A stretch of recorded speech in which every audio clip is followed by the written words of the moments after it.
শুভ বিকাল বন্ধুরা। আর দেখো বিকাল বিকাল কি বানাতে চলে এসেছি, বসে গেছি অলরেডি সব কিছু রেডি করে নিয়ে।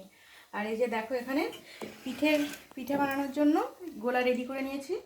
আর গোলা রেডি করে এখানে পিঠে বানাতে বসিয়েও দিয়েছি। এটা কি পিঠে বলো তো বন্ধুরা?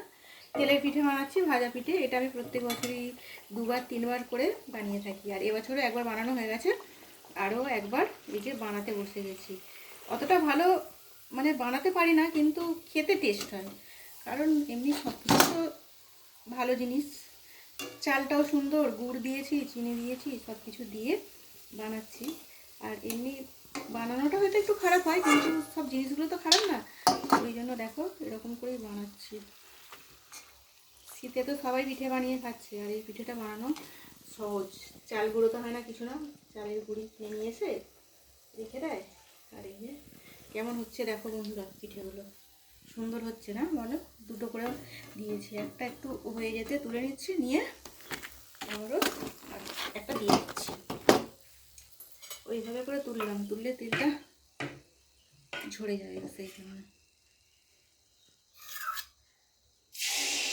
চলে আসো বন্ধুরা, গরম গরম ভাজা পিঠে বানাচ্ছি।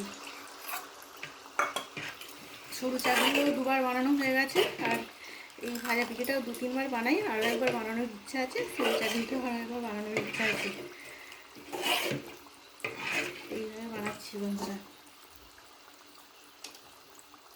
ঠিক আছে, পিঠেগুলো বানিয়ে নিই। দেখো কত সুন্দর হয়েছে, ভালোই হচ্ছে তাই না বলো? চলে আসো, এখনও তো অনেকটাই বাকি আছে বানাতে বানাতে বানাতে অনেক টাইম নেবে। একটা একটা করে পিঠে বানাতে হয়।